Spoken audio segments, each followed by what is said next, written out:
सोचिए एक दिन आप सड़क पर चल रहे हैं और अचानक एक औरत नाचने लगती है।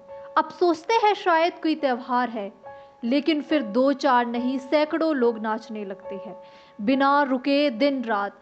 यहाँ तक कि कुछ थक कर मर जाते हैं। सुनकर अजीब लगा ना, मगर ये कोई कहानी नहीं है, ये इतिहास की सबसे अजीब घटनाओं में से एक, द डांसिंग प्लेग ऑफ 1518। तो चलिए आज हम आपको ले चलते हैं 500 साल पीछे फ्रांस के एक छोटे से शहर में, जहां लोगों ने ऐसा नृत्य किया जो उनके जीवन का आखिरी नृत्य बन गया।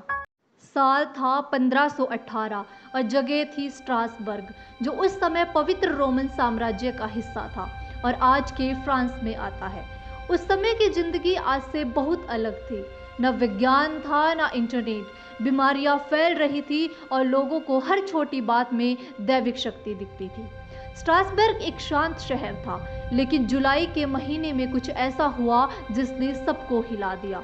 सब कुछ शुरू हुआ फ्राउ ट्रोफिया नाम की एक आम घरेलू महिला से। एक दिन फ्राउ ट्रोफिया ने अचानक नाचना शुरू कर दिया। ना कोई संगीत था और ना कोई उत्सव। वो बस नाचती रही लगातार घंटे दर घंटे। लोगों ने सोचा शायद पागल हो गई है, लेकिन अगले दिन भी और फिर तीसरे दिन भी, कुछ ही दिनों में और लोग भी नाचने लगे। पहले 10, फिर 20, फिर 50 से ज्यादा लोग बिना रुके नाचते जा रहे थे।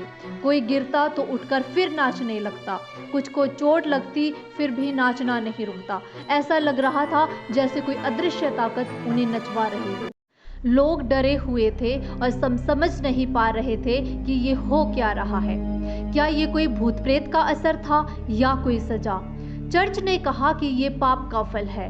डॉक्टर्स बोले ये हॉट ब्लड यानी कि गर्म खून की बीमारी है और इलाज है और ज्यादा नाचो ताकि बीमारी निकल जाए। हाँ, सही सुना आपने, इलाज के तौर पर नाचने की सलाह दी गई। तो क्या किया गया?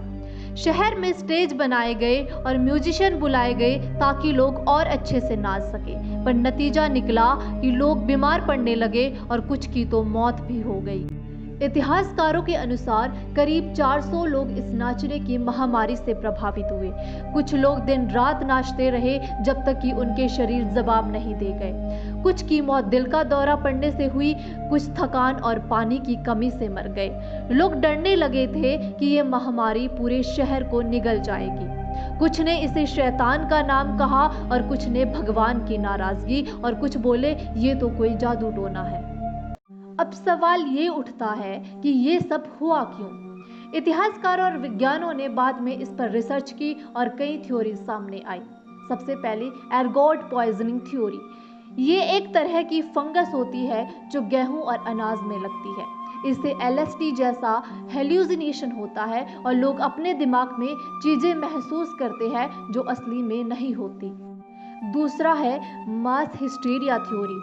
जब बहुत ज्यादा मानसिक तनाव, भूख, बीमारी और गरीबी होती है तो लोग मानसिक रूप से टूट जाते हैं। एक व्यक्ति की हरकत बाकी लोगों को भी मानसिक रूप से प्रभावित कर सकती है। इसका उदाहरण है कि एक इंसान नाचता है और बाकी उसे देखकर वैसे ही व्यवहार करने लगते हैं जैसे मानो कोई ट्रांस में हो। तीसरा है रिलीजियस फेरवर, यानी कि धार्मिक उन्माद। लोग मानते हैं कि अगर वो नाचेंगे तो भगवान की नाराजगी कम होगी। कुछ ने सेंट विटस नामक संत से भी इसे जोड़ा, जो माना जाता है कि वो पापियों को नचवाकर सजा देते हैं। लगभग 1 महीने तक ये सब चलता रहा। तब जाकर चर्च ने फैसला किया कि इन सभी को शहर से बाहर ले जाकर एक रिलीजियस श्रेणी पर ले जाया जाए।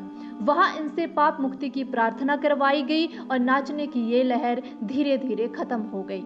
किसी को नहीं पता था कि ये क्यों शुरू हुआ और क्यों खत्म हुआ, मगर एक बात तय है कि स्ट्रासबर्ग की गलियों में 1518 में कुछ ऐसा हुआ जो आज भी इतिहास का सबसे रहस्यमयी अध्याय माना जाता है। तो दोस्तों, इस घटना से हमें क्या सीख मिलती है? इंसानी दिमाग कितना जटिल है। अगर सही जानकारी ना हो तो समाज कैसे डर, अफवाह और अंधविश्वास में फंस सकता है। और सबसे बड़ी बात, मानसिक स्वास्थ्य को कभी नजरअंदाज नहीं करना चाहिए। आज अगर ऐसा कुछ हो तो साइंटिफिक तरीका अपनाया जाएगा, लेकिन उस दौर में लोगों के पास सिर्फ डर और अनुमान ही थे। तो दोस्तों, ये थी डांसिंग प्लेग ऑफ 1518 की अजीब लेकिन सच्ची कहानी। अगर आपको ये वीडियो पसंद आया हो तो लाइक ज़रूर कीजिए और कमेंट में बताइए कि आपको सबसे अजीब हिस्सा कौन सा लगा। ऐसे ही और सच्ची और चौंकाने वाली घटनाओं को जानने के लिए हमारे चैनल को सब्सक्राइब जरूर करें। धन्यवाद।